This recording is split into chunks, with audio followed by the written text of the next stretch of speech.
Now let's talk about different types of databases. The first one I want to mention are relational databases. These are the most common traditional ones that have powered and still power many applications and computer programs around the world today. They're highly normalized, which means that you take data and you kind of spread it out so there's no duplication.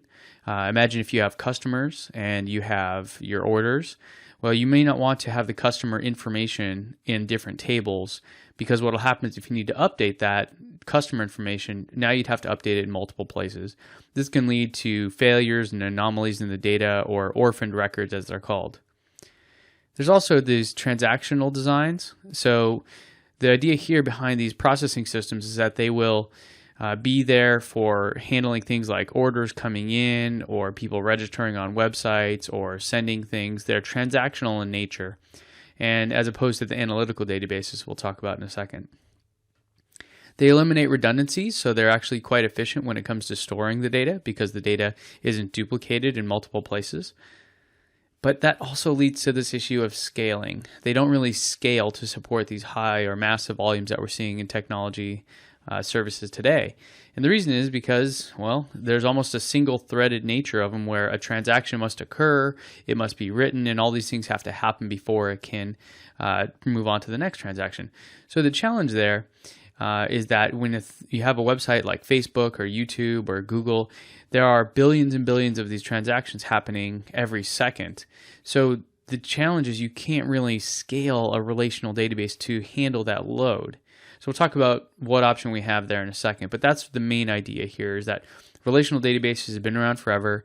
They're really valuable and they're really great in what they do, but they are kind of very focused in their intent nowadays. Then we have analytical databases. These are the ones that we'll be talking about a little bit more in this course as we get into the data analytics side of it. These are denormalized. So if you think about, instead of spreading the data out into each separate table for each different part of it, which is great for efficiency of storage and transactional nature and eliminating redundancy, it also can add a great amount of complexity when it comes to trying to query or analyze that data. And so these ones are denormalized, and what I like to think of them as human-oriented. So they're based around what you as a person would want to get from the database when you think about it. If you asked, tell me about your customers, for example, from our database, you'd want all the information about the customer to be there instead of having to go to 15 different places to get it and join it all back together. So analytical databases are designed around this kind of human way of thinking. They simplify your queries. A query is a way you can ask a question of a database. Later we'll talk about SQL and that query language, which is how we actually ask questions. And these are often referred to as data warehouses and data marts. There's differences between all of them, and the schools of thought go way deep on every angle that you could imagine. So won't touch too much on it, but later in the course we will talk about it a fair amount, so you should have a solid understanding coming out of this. The last one I'll mention here are NoSQL databases, and this is a very broad simplification of the different types here. Some of them are document databases, key value databases, and graph databases. All of these are things that are really kind of the new evolution of the relational database systems of the past. And they're helping support all the insane amount of technology innovation that we've seen, different systems doing different things at insane volumes and scales. So these types of databases are just the evolution of those is the way I think it. And they also have different ways of handling data. So we don't talk about them in the same way. And I won't go too deep into it here, but I will point you to other places where you can learn more about it.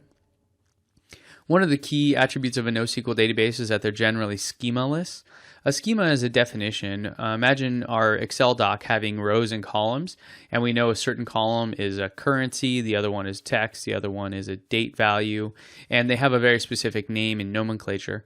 Well, these databases, because they want to be scalable and not have to worry about that up front, they allow you to store data without having to predefine what the columns and rows and everything should look like, which is one of the key advantages and why people tend to use these for a lot of different development efforts today.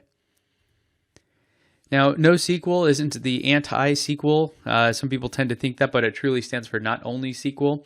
Most of them still support SQL in some flavor or fashion, but they also support many additional programming interfaces beyond just SQL. So that's really the intent here. So if you're building an application and maybe SQL isn't the best language or way to interface with your database, these ones will support other additional languages and interfaces.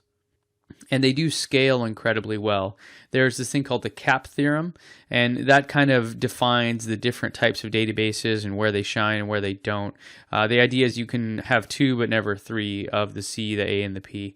So I won't go too deep into that again, but you can go research that, and there's a lot to learn there. Really interesting, fascinating stuff happening in the database world today.